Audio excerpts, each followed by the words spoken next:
Sikkim 365 and Baylor Plus have teamed up to bring Baylor fans the ultimate content bundle. You can sign up now for $17.99 a month, a $5 monthly savings, and get instant access to all premium content on both websites. For more information, visit either sikkim365.com or baylorplus.com today.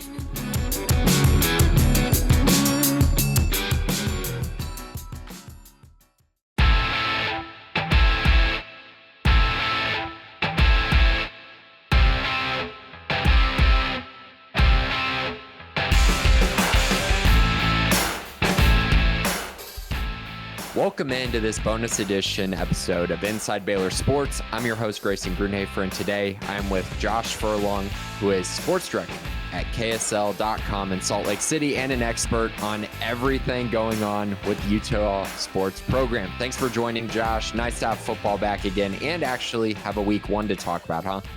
Yes, I'm so excited for that. It's nice to have football to actually talk about, not just talk about what's on paper. Yeah, no doubt. And especially in our line of profession, it's just like, can we actually see something for a little bit? So I definitely am with you there. So the first thing I got to start with, Baylor goes into Utah this weekend, and I've been doing a lot of research just on how good Utah's been at home. And these numbers are frankly staggering. They're 32-3 in their last 35 home games. Those 3 losses were to ranked opponents, and they were also underdogs going into each of those 3 games. So they haven't lost at home as a favorite, I think, since like 2017. So it's pretty crazy. What is it about Rice-Eccles Stadium? What is it about the culture of the program that allows them to be so good at home?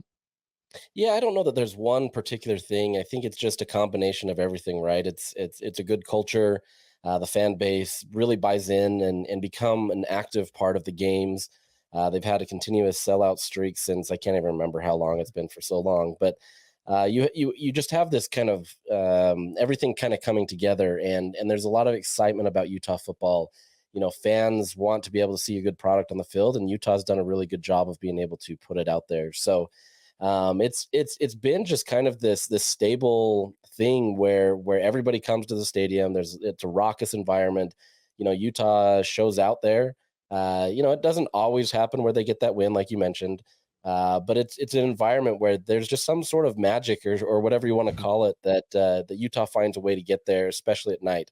This game won't be at night, but there's something special about that, and it's kind of a fun environment to see. And I think based on how big Utah Stadium is, some people, especially Florida last year, learned this. They're like, oh, it's a little stadium compared to what they had at 90,000+.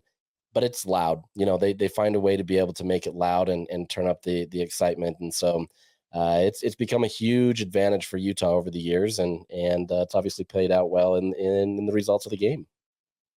So I feel like there's been kind of an apprehension by some folks in the Utah fan base to really embrace the Big 12. But what have been your kind of overall takeaways about that? But also coming into this first matchup, which I know is not a Big 12 matchup, but you are facing a Big 12 opponent in Baylor. What have the vibes kind of been like around that? Yeah, to start off with that, I mean, I think the reason why Utah fans were maybe not even hesitant, but weren't super excited to get to the Big 12 initially was they weren't looking to leave, right? Like they were looking to be able to stay in the Pac-12 where they were happy. Obviously, they were doing well and competing with the likes of USC and Oregon. And up until last year, they were the 2-time reigning champs. And so everything was going well for Utah. And so there was no real desire to leave unless there was somebody like a Big Ten or an SEC, which never were going to come. But if there was something like that, that's really the only time where Utah felt like it wanted to leave. And so when things started to kind of crumble and everything, they were one of the last ones holding on because they really loved the Pac-12. Now, I mean, it's different. You're not playing the USCs and Oregons anymore. And so I think that's where the fan base was a little frustrated, right? They didn't really feel like they were making an upgrade. They just felt like it was like an equal level jump, if anything, right? And so I think personally for me, that's not tied or invested into any of this. It was a great jump for Utah because they can be competitive. They can be able to be with like-minded teams where they're going to be able to compete for a title.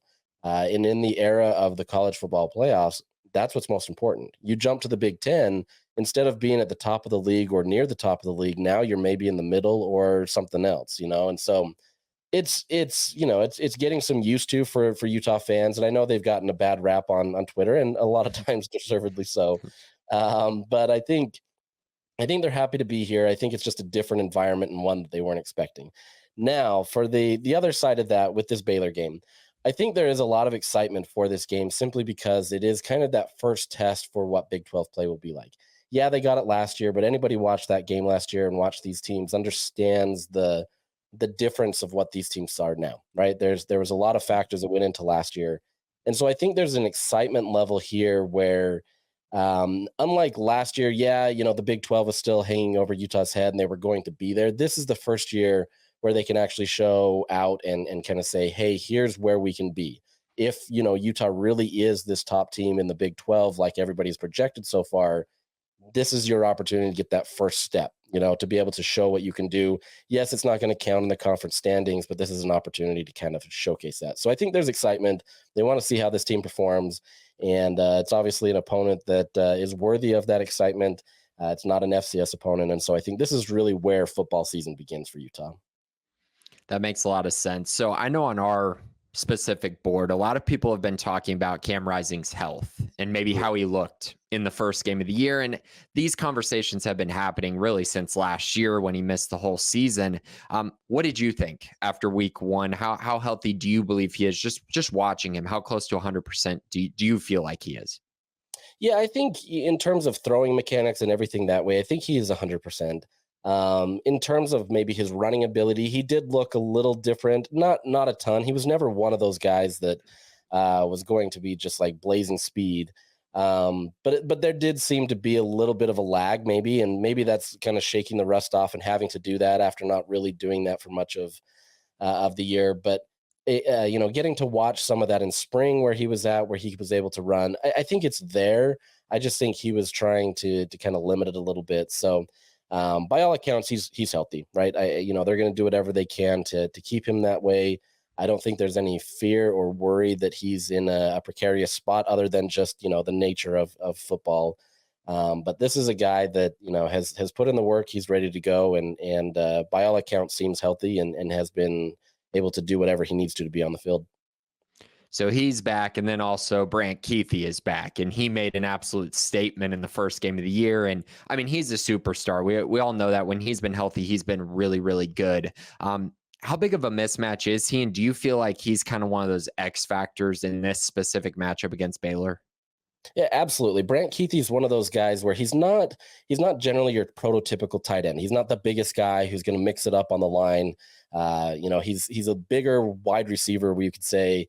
But he's just kind of that utility player that can do everything. You can put him out in the backfield, put him in motion, put him on the line, do whatever you need to. And so it really confuses defensive players because they don't honestly know what they're going to get from Keithy. At some minutes, he's going to be able to be, a pass catching tight end. Other minutes, he's, just helping develop a play. And I know that's no secret to any tight end, but I think there's something different about him where he's quick enough and he's nimble enough that he can get behind people, right? And he becomes this incredibly difficult matchup for linebackers, especially because he's fast enough that, if they're not understanding exactly what he's going to do, he's going to beat them. He's shown time and time again that he can get the ball. He demands the ball, and he's able to be that playmaker. So, yes, there's a bunch of, dynamic players on this team, and, Utah has as many tight ends as they've ever had. But Brandtkeithy 100% is that guy that if you can get him going and Cam feels comfortable with him, it's very hard to stop what's going on there. That, many teams have tried, and it's just been a futile attempt because he finds ways to be able to get open, and it becomes a challenge that wide receivers don't necessarily present in this type of system. So Josh, I've been, looking through all the preview magazines. I looked through all, the research before the season. And not once did I come across the name Dejon Stanley coming into the year. And then I watched the first game, and he really does look like a difference maker. Like when he has the ball in his hands, he's so fast, so electric. He's a sophomore. I think a lot of people came in, this was going to be Micah Bernard and Jalen Glover pretty much only in the backfield. But it definitely seems like Utah kind of found something with Stanley, especially after week one. Yeah, Utah has like three guys that they're expecting to be kind of more I wouldn't even call them every down backs, but more running back by committee. And that's Mekhi Bernard, Jalen Glover, and Mike Mitchell. And he's still a little unproven. He's a younger guy as well. But those are kind of those three. And so Dejon Stanley was always a guy that they talked about as, he doesn't have the prototypical size that you need for a running back to be able to mix it up, but he's incredibly fast. And so, Kyle Whittingham kind of explained how they wanted to utilize him last week when they said they had specific packages for him that were kind of outside of his realm as a running back. And you obviously saw that with those 2 wheel routes that went for 60 plus yards and a touchdown. So I think he's kind of in similar ways that X factor where you can put him in a lot of different positions, and he almost acts like a slot receiver because he can do a lot of different things. He can be a running back, but I don't know that they're going to utilize him in that way. I mean, if anything, if they do utilize him, it's going to be all off the edge. It's not going to be anything interior. He's a smaller framed kid, and so you want to be able to make sure that you keep him healthy, upright. And so I see him as kind of being that guy. He's not going to be this every down back. It's not like because of what he did, he's suddenly going to get more touches in terms of that play. But I think you will see, Andy Ludwig, the offensive coordinator, scheming to use him more, putting him in motion, doing different things to kind of key off the defense and put him in a position where he can use that speed and get that daylight to be able to get free. After the first game, I was kind of shocked that Utah didn't run the ball more, or maybe run the ball more effectively or for more yards. I know that this is a good offensive line and very talented, but also somewhat inexperienced. As far as career snaps go and things like that, what do you think about the offensive line right now? Is that an area that's maybe been a little bit of a concern this offseason? Coming into the season, they were really excited about their offensive line. They're more inexperienced on the outsides, right? Your right and left tackle, and your left tackle is a guy that has never played before. Your right tackle, that was probably a bit of disappointment with how much interior pressure that they allowed. But they have a lot of confidence that they're going to be able to get that fixed. Southern Utah, they didn't quite fully stack the box, but they were trying to put more in there to try to stop the run and trying to do things that way. And so they crashed it. They tried to create havoc plays, different things that way. And Utah obviously beat them through the passing game. I think that's where kind of a lot of that was just, I don't know that they weren't expecting it, but it was different, and Southern Utah also has smaller body alignment. And so it kind of presents a challenge that you typically don't see in power forward because they're more equal. But this is, you'd be crazy not to think that there is some concern there, right? I think there is some questions, and they're hoping to get that fixed. To me, it felt like just one of those first game type scenarios. Their offensive line coach always does a good job of correcting that and getting them into position. But if that shows up against Baylor, yeah, this is a big concern for Utah. Everything that we've talked about or haven't even talked about kind of goes out the window if they can't get that offensive line to work because there's too much pressure on Cam. Does Cam stay upright? There's a lot of questions there, and then I don't think you're able to get the type of gameplay that you're wanting to do. So we'll see how that goes. I'm really curious to see how it works this week because that is a major focal point of how this offense can gel. So flipping over the defensive side, it's kind of the perfect pivot point because we just went from Utah's offensive line and now we're going to talk about how good Utah's defensive line is because they're old, experienced. They looked really good in the first game of the year. They got a lot of old guys in that room. It's a pretty exciting group, I feel like. What are your thoughts on the Utah defensive line and also how they match up against Baylor's offensive line that's, kind of revamped this year? Yeah, this, defensive line has always been that position, two position groups essentially that has never really been a question at Utah.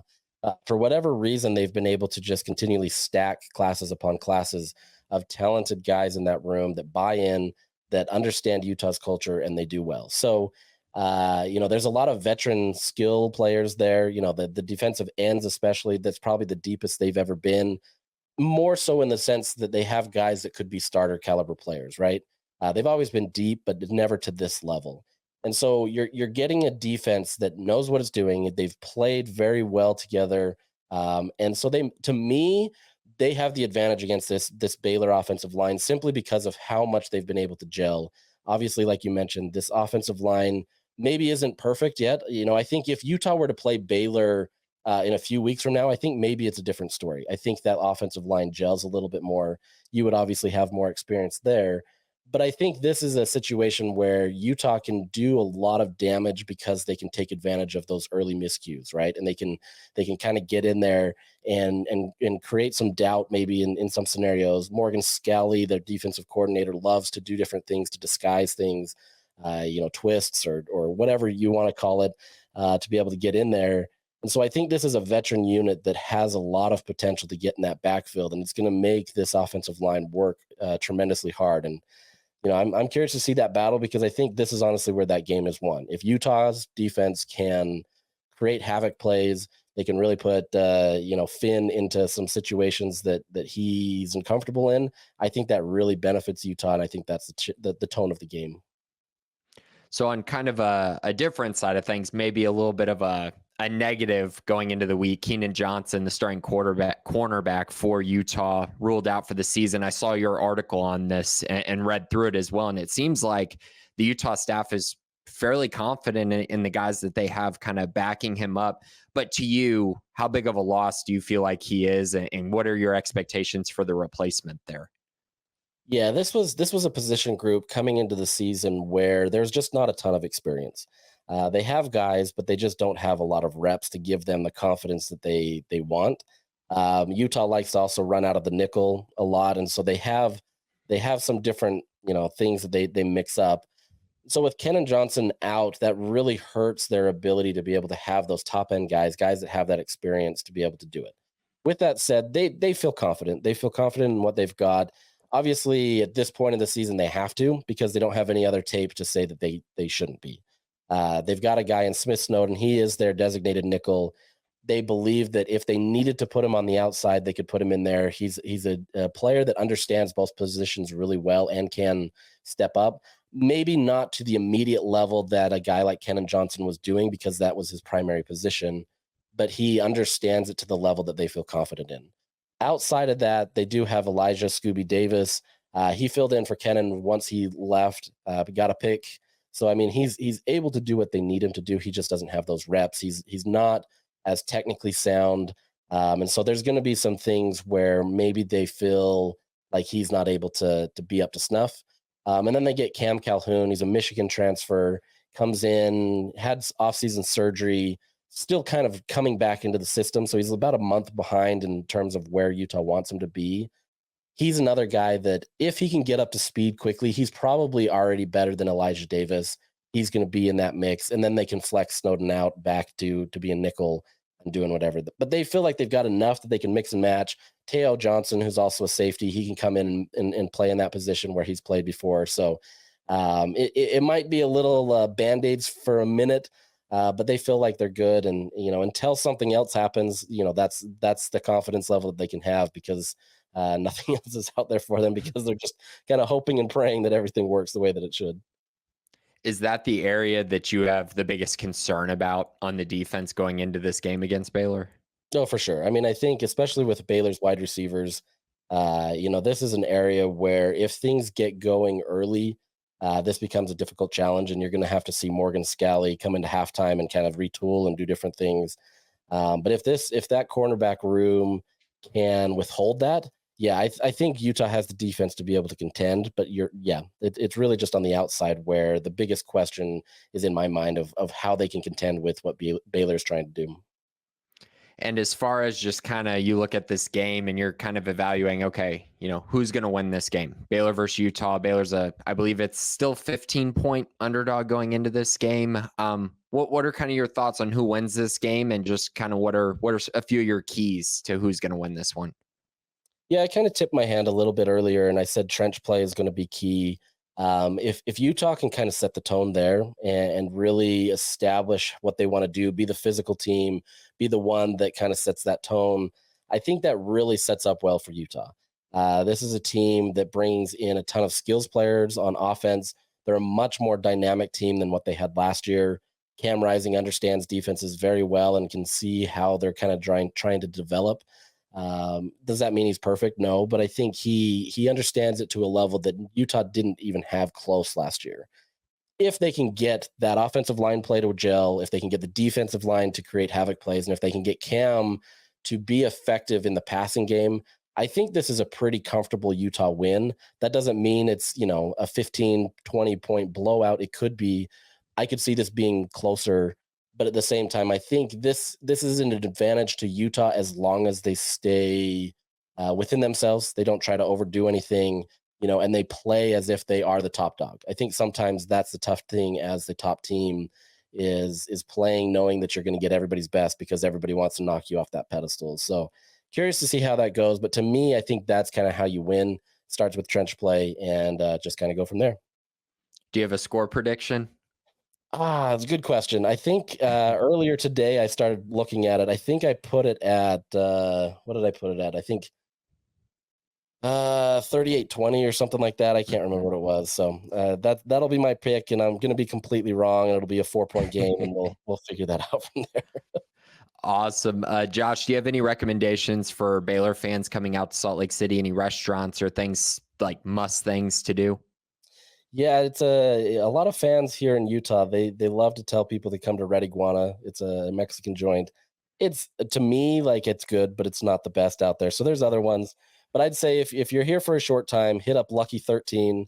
It's a bar, but it has the best hamburgers that you've ever probably had in the state. They have a lot of varieties, so it's a good American meal that's fun. So you can get your drinks, you can have your food, and enjoy the game. It's got a lot of TVs there, so if you're coming early, you can watch some football or stay late and do whatever. So that'll be my recommendation for you today. Awesome. Thank you so much, Josh. And thanks to everyone for listening to this week's episode of Inside Baylor Sports. I hope everyone enjoys some football this weekend and sickle.